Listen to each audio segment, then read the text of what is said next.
Welcome to this flight of the Retail Pilot. I'm your host, Ken Pilot, former CEO and current brand advisor, retail tech investor, and board member. I'm thrilled to share with you the insights from some of retail's leaders and legends, as well as my perspective on retail today. This podcast is sponsored by the following. Bluecore's software solution turns anonymous online shoppers into known customers and repeat customers.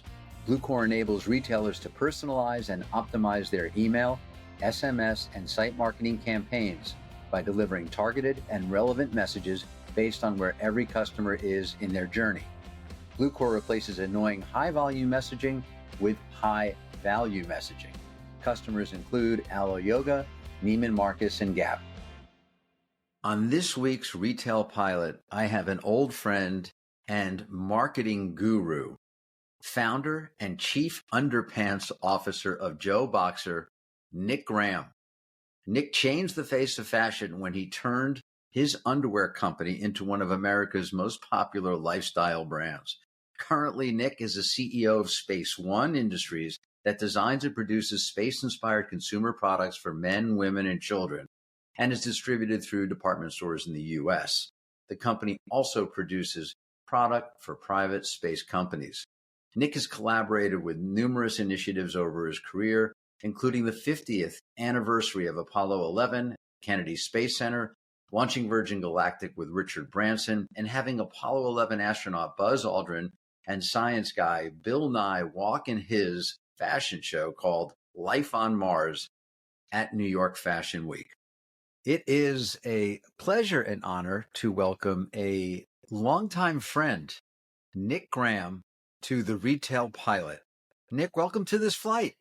Thanks, Ken. I mean, Captain, should I call you Captain Pilot? You can call me whatever you want, Nick. I mean, we've known each other long enough. I was doing the math. We've actually known each other for 40 years. Oh, my God. 40? Yeah, you're right. Because you were the assistant buyer at Macy's? I was the assistant buyer at Macy's. Of underwear? No, it was actually Men's Contemporary when my boss, Lou Amendola, didn't feel like going to review Joe Boxer. So he said, you, pointing at me, you go check out the line. And I went to your office, thought the product was amazing. And I negotiated with whomever I had to negotiate with to set up an arcade shop at Macy's. And from there, we blew it out and the rest is history. I know. It's so, Ken, I owe you, what can I say? Thank you. Because I remember that was such a big moment for us. Like, we were this tiny little underwear company in San Francisco. We didn't really care about, I wanted to do the business. But then, Macy's was this, banner on the hill or, a thing that we could never climb. And then you came in and believed in it. And that was incredible. It really helped us launch. I mean, that was 1980. I started the company in 1985. I think it was 85. But let's go back even before that, because I'm curious how you got into this crazy business. And you grew up in Canada. And what inspired you? What were the retail touch points, the design touch points that got this into your blood? Well, I grew up in the prairies of Canada, so I wouldn't exactly call there was not any retail touch points. Mostly tractor salesmen, But just the one story I do remember is when I was, I think, 10 years old, and my parents had emigrated from England. And I was going through a drawer in my parents' bedroom one day, and I came across these silk scarves. And I thought they were so beautiful. They were Fullards and Paisleys, and I was just fascinated with these things. And it turned out my mother used to date not Noel Harrison, his son, in England. And these were his scarves, right? And then just fascinated with this fabric and how it felt. And I was in the middle of nowhere, literally. I mean, the next farm over was 2 miles away. But then we had a Danish housekeeper who was a sewer. And I was just kind of interested in what she was doing. And then one day I went to a church auction and bought a sewing machine. This was when I was 14, because there was a girl living at another farm 2 miles up the road. And I really liked her. And she was like older than me. And so I thought, if I made her a dress, maybe that's one way I could even, meet her or, And so I did. I made her this dress. And I don't know why. I mean, I didn't know how to sew or cut, but it's just something I felt like doing. So that's what really got me into designing, which ironic, It's always about a girl, right? Always. And then You take your sewing machine or your sewing skills and you go to Greece and you begin to make dresses at the age of 16. Am I reading the history that I'm finding online correctly? That's pretty close. Yeah, I went to Greece on a vacation. I met this guy who has a store in Naxos, and he was watching me sew. I was sitting in a cafe or something, sewing by hand. And he goes, "Do you know how to design?" I go, "Yes." So he set up a little studio for me in the back of his store, and I would make dresses for all the Germans and the Swedish and all the tourists that come to town. But I didn't really know what I was doing. Everything was cut like a kimono, which is, rectangles and squares. But from That's there, you pivoted, and then at some point earlier, before Joe Boxer, you were designing ties, right? Yeah, I started making ties in San Francisco. It was probably 1985, something like that. In fact, I don't know if you remember Lynn Dupel. She was a buyer in San Francisco, and I was making these ties. We were importing them from Italy. They were skinny ties because this was all the new age, new wave world, punk. So skinny leather ties from Italy, and we were sewing them in San Francisco. And one day she said to me, "Oh, my assistant's getting married. Can you make one of these fabrics into a pair of underwear for me?" And I said, "Oh, sure." And so I made this pair of underwear for her assistant's wedding, and he loved it. And she said, "Well, why don't we just put it in the store?" So we did. And that was the beginning of Joe Boxer. And then that season, right away, we went into Bergdorf Goodman. We did the Christmas boxers. And then the same year, I did this pair of underwear, flannel pair underwear with removable raccoon tail, and Saks bought them. Hysterical. And they sold out in a day. So that was, never underestimate the American public. I was trying to find online some of the names that you gave to the original product. I remember there was Joe Miro, there's Oh Banana my God. Hammocks, Fruit of the Loomers, Love Yeah. Machines. I mean, it was really, I think the names were as fun as the prints. It just gave you something to talk about. No, to me, branding is not just about product. It's the whole feeling and I call it emotional gross margin, which is, even calling something interesting, compels people to find out more about it, to buy it. And, Joe Boxer we were in San Francisco, 2,500 miles away from New York, which San Francisco, as you know, is a fairly open, the history of San Francisco is alternative thinking. So we were in that world. So we didn't really have any traditional fashion industry guidelines to follow. We just kind of did our own thing. How big was Joe? I mean, you really grew this from what started in the arcade at Macy's and then became a pretty impactful brand. I think you transitioned through a couple of different buyers. How big was the brand? And it's still going today, is it not? Is it still part of It's, Sears, or where is the brand? no, it's Or Kmart? let's see. We grew very quickly in the 90s. Those were the good old days of, well, what I know of retail. There was 40 or 50 department stores. There was, people, they were working on their little matrices. Now it's much different, of course. But that's when we also started doing all the marketing aggressively. Not even aggressively. I mean, the story that really started the marketing for me was when I started Joe Boxer, I would silk screen the underwear in my kitchen, the panels of white underwear, and then I would test it on paper, and then I threw it in the garbage. And then some kids went through the dumpster in the back of the paper with $100 bills printed on it. And so the kids took it to their dad took it to the cops, and the cops took it to the Secret Service.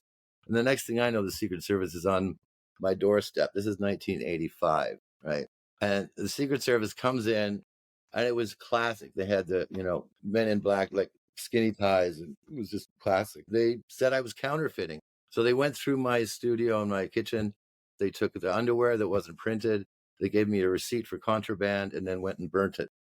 And I told a friend of mine who has a radio station in San Francisco, and I told her the story, and she says, "Oh, that's hysterical."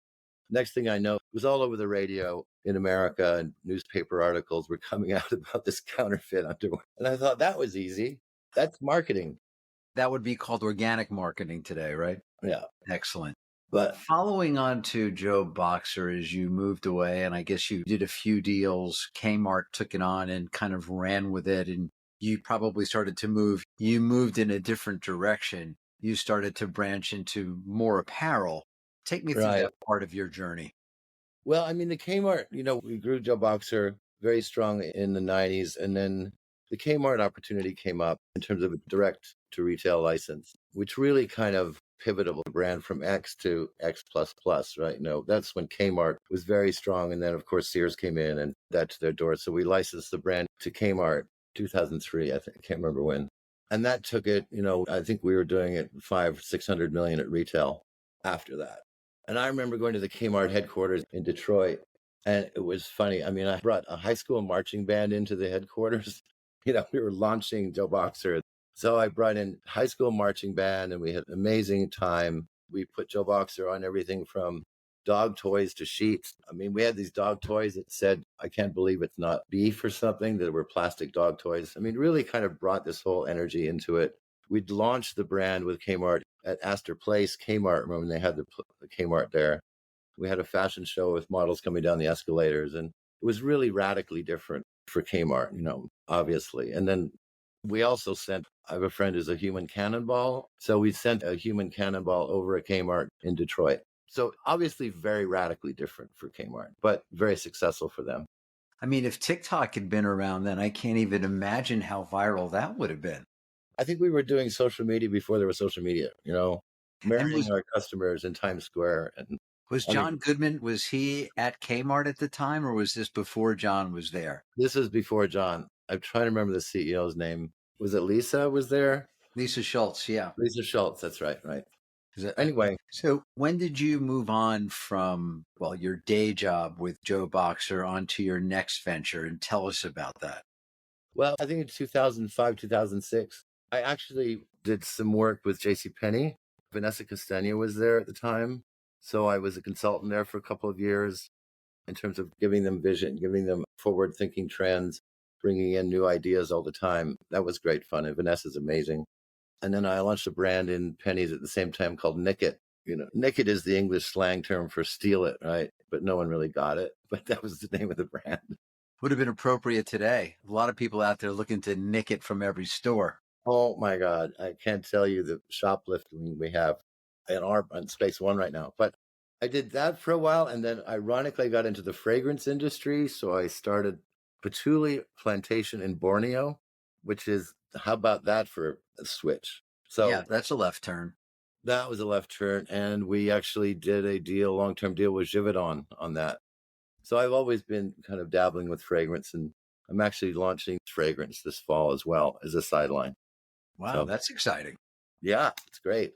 Nick, you've always been, a student of or an expert around marketing. And I remember listening to you speak once, and you were talking about your vision of a brand, and you expressed it in the context of a prize that someone may find or win at a carnival. Do you recall that? Oh, yeah. Was that phrase? It was brilliant. The brand is the Amusement Park and the product is the Souvenir. And it rings true still today. I mean, marketing is essentially creating an emotional relationship with an inanimate object, right?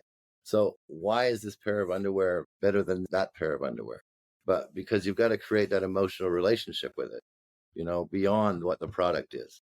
It's Ralph Lauren times 10. He's so genius at what he does in terms of positioning his brand as this kind of, brand you want to be part of. If you buy the polo, you make a 2.6 acre house in Greenwich. I don't know, maybe you got 4.7 children and 9 dogs.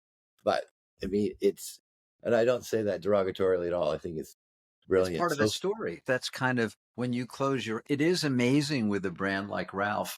It's sort of almost hard to see any one piece of product. It's a scene, a scene that you want to be part of. And whether it's in Greenwich or it's in somewhere just outside of London, you want that. It's a lifestyle that you want to be part of. It's bigger than any one item. Yeah, you don't think of it so much of the product. It's the philosophy. It's the space you want to be a part of. You want to be part of that. And, Supreme does that somewhat. There's brands that do it poorly. I always think, the Gap in its early days was a much more emotional brand, right? I mean, what you were doing then and what Mickey was doing. Well, there was just an emotional connection that was created to bring the customer in the store. And it's exactly what's missing from the brand today, because the product, look, the design may not be there, but probably pound for pound, dollar for dollar, the quality of product in a Gap store I'd put up against the quality of product versus any brand out there. The challenge is getting someone into the store to realize that there's great quality product because there's no emotional connection to the Right. product. There's no need, no driving force behind it that's pushing the customer into the story. Yeah, there's no story. I mean, Zach Posen, I guess, is now going to be creative director there, which is great. But look, Apple, for instance, is right up there in terms of emotional. Like people are Apple addicts, and everyone else is crazy as far as we're concerned. No, Like, it's to your point, it's how brands make you feel once you right, purchase their product or how you see them. And there's always brands that are moving. Today I think in footwear seems to be so hot. You look at Hoka or On, these are right. people want to buy them, participate in them, and share their experience with others. They Yeah. become brand evangelists. Well, it's also being part of a community. I mean, you want to belong. You can say, people who buy Wrangler jeans are one community, people who buy Willie Chavaria are one, another community, right? So how do you find your community and how do you speak to them? And I think one of the most effective way, I mean, I'm still doing it today, but building this emotional relationship, and don't do it by trying to sell them product, right? Don't try and say, you got to buy this because it's $3.99 out the door today. But, people will pay more. Look at what Apple gets away with murder. They sell those earbuds for $250, but it's part of the Apple, ecosystem. Let's take a quick break with a word from our sponsors.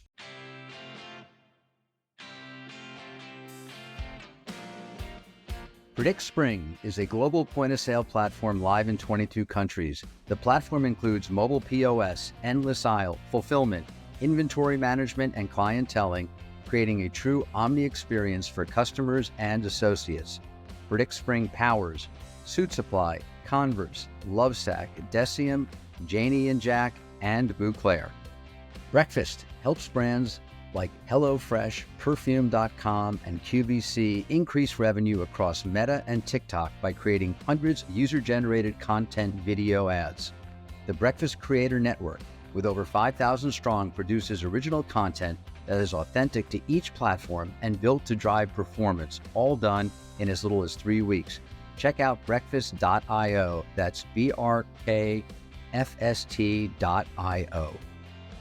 You've built a number of brands, Nick, and it seems from my perspective that you've imbued this humor, this smile, this wink as Right. part of maybe it's your creative attempt to create that emotional connection. Because it's like buying something from Nick Graham that Yeah. you've designed, either the story behind it, the sense of humor, the fun, the novelty. This seems to be very much part of your design equation. Yeah, it is. I mean, humor or no one really does humor. And I don't say that we're funny or I don't try and be funny all the time or sophisticated, but still with a nod and a wink and a nudge, nudge. But it's not because, they're serious about what they do. So our, especially with Joe Boxer was like, okay, how are we going to compete against Calvin and Jockey? Right. We're going to do what? We're going to do glow in the dark under. When the lights are on, it says yes. When you turn the lights off, it says no, or the other way around. Depends on what you want. So, or Exactly. 3D underwear. So that was, we made our impact because we didn't have any money to start. It all was in the graphic, in the designs. So those had to be, funny, ironic. And then the marketing really kind of came after we started it. Like we did a fashion show in Iceland, as one does, in 1997. I mean, a friend of mine's Icelandic. He's a big film producer, and he bet me $10 that we couldn't do a fashion show in Iceland, and we did. Of course, it cost more than $10. I did win the $10, but we closed New York Fashion Week in Reykjavik. We had buses waiting in Bryant Park to pick people up from the Donna Karan Fashion Show, which was the last show. We flew 300 people to Iceland that night. Fern Malice came along, and we closed New York Fashion Week in Reykjavik. And we flew. It's a 48-hour trip. We had a sit-down dinner for 500 people, a fashion show for 3,000 people in Reykjavik. Only Icelandic models, only Icelandic music. And then we got so much press, and I came back, and about a week later, I was in a store in Little Rock in Dillard's, and there was a picture of Joe Boxer hanging there, and this woman walks by and says to the other woman, I just saw this line. It was in Iceland. You know where Iceland is? So to me, we'd sold like a pair of underwear in that. But it was amazing. It was really insane. I can't And even wrap my head around how you came up with putting that together and then convincing people to go to Iceland to see a fashion show around underwear. That's in the Hall of Fame, Nick. yeah, and we had, the president of Iceland open the show. I had 300 children choir singing. We had salmon in the show. We had sheep. It was nuts, but it worked. Would you say that was the craziest thing that you've pulled off in your professional career? Or can you top that? I think that's definitely up there. I mean, I'm dating myself. I'm not even dating. I'm carbon dating myself at this point. But in 1994, I put a billboard in Times Square, the world's largest email.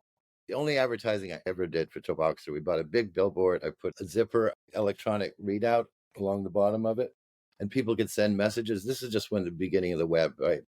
People could send messages to our email, and we would post them in Times Square. And people were sending love, like crazy. And I saw this guy propose to this girl, and he was in South Carolina. He proposed to her on our billboard. She accepted on our billboard like 10 minutes later. And I saw it because I saw all the emails. So I called them and I said, "Do you want to get married in Times Square?" And they said, "Yeah." So we flew them up to New York, and lo and behold, Rudy Giuliani did the wedding. It was bonkers. That's when he was in favor and he wasn't having, hair color drip down the side of his face. I don't know if you've watched any of the new episodes of Curb Your Yeah, I Enthusiasm. saw that last night. It's so funny. Crazy. The lawn jockey. Only Larry David. Who has inspired you on the humor side? I mean, who do you love as a comedian? Because obviously you've got a great sense of humor. It's part of what you do. Who do you like? No, I like the Brits. I mean, I'm a good friend of Eddie Izzard. Do you know Eddie? Yeah. So I've worked with Eddie for 25 years. I saw him on Letterman. I was in San Francisco, and this guy came out, and I thought, who the hell is this guy? I was flying to New York the next day anyway. I went down to the theater, introduced myself, and I said, underwear and comedy have to work together. And so that was my pitch line. And he and I remained friends for years. Robin Williams, of course, another Bay Area who lived near us in Marin County. Billy Connolly, English comedian. I think the Brits are the funniest. Eric Idle, Monty Python, And also, I very much like Richard Branson and what he's done, where he combined, that sense of entertainment with products. Also in 95, I called him because he was doing his inaugural flight from London to San Francisco. And I just called him out of the blue. It was funny. I just dialed his office, and his secretary listened to my stupid pitch. I make underwear in San Francisco, and I want to be on the inaugural flight from London to San Francisco. And he picked up the phone, and he said, "Brilliant, let's do it." So I flew to London. We flew back together. We did a transatlantic underwear fashion show. I was in drag. He was in drag. I just want to be clear who was in drag. And then about a year later, we did a promotion with Richard where you bought 5 pairs of underwear and you got a free companion ticket on Virgin Atlantic. And we filled 18 jumbo jets with that. Incredible. Yeah. And then in 2006, I also helped him launch Virgin Galactic, his new space company. As you think about your career, you've worked for companies and now you're looking at venture capital. How has it helped shape what you do? How has it supported what you do from a design perspective to running a business? I never went to design school. I didn't go to business school. So as I tell people, I'm on my gap year right now. But I look at it's critically, there's some great designers in the world who some will never see the light of day, who get started and can't continue for whatever reason. But just to understand the fundamentals of the business. And that was always to me important, to know. I mean, I had to learn a lot, but, how much is this costing you? What are you charging them? Fundamental stuff like that. Where are you going to get it made? I mean, of course, it's more complex as you get bigger. But, I just think it was a lot of learning by mistakes, If you could go back, okay, let's say 40 years, I'll be kind.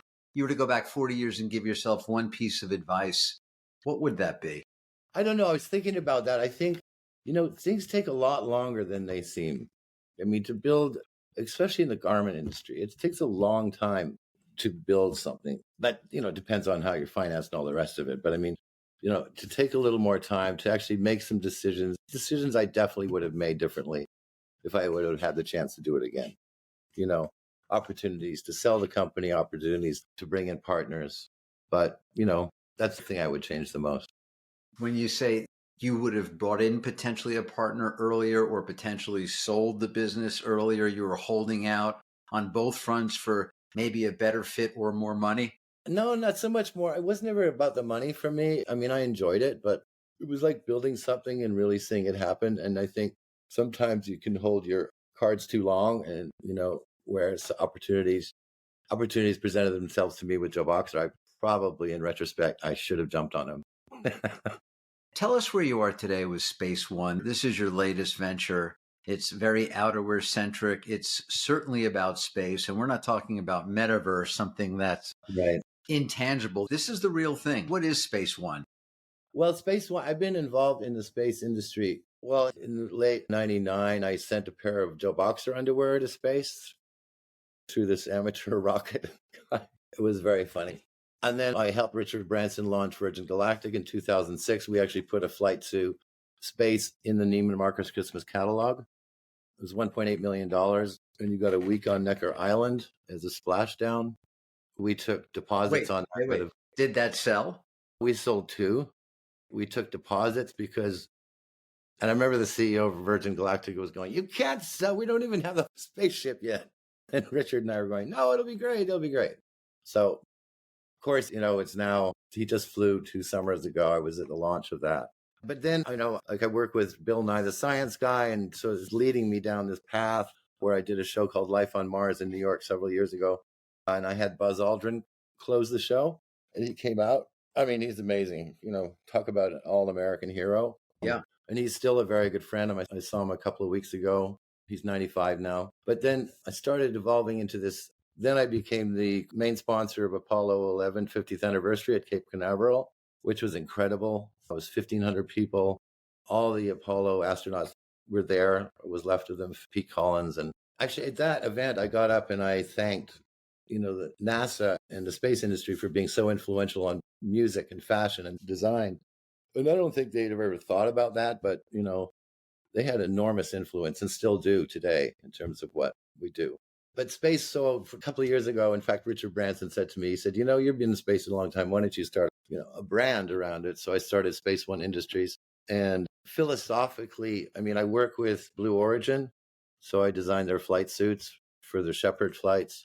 And I work with other companies like Axiom, Space Perspective, do work with NASA, Relativity Space. There's all this, the space industry right now is exploding. That's, you don't want to say that, it's growing, put it that way. What about Elon Musk? What about his nothing yet. SpaceX is a fascinating company. Elon controls space right now, which I know terrifies people. What SpaceX is doing is incredible. They're going to launch this year alone, I think 146 launches, which is more than the space shuttle flew in 20 years.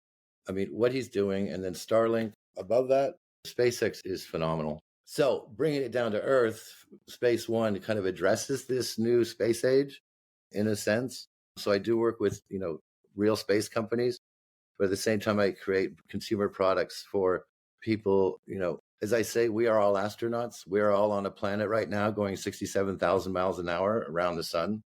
So we are in space. Everyone thinks this is outer space. Well, everything and how that translates into products, it has to be sustainable. We only use recycled materials because just as we are on this planet, as we would on any other planet, as I say, there's no Walmart on Mars. So whatever we take, we have to be very, very cognizant of how we use it, the limited amount of resources we have, So it's a big, big project. I think in some respects, this is one of the biggest ideas I've had. And the majority of the product is very outerwear centric for adults and kids. That's really the core of the product. Right. Correct?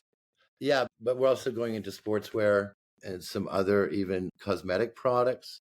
And then the technology wise, as I say, we use a lot of recycled materials.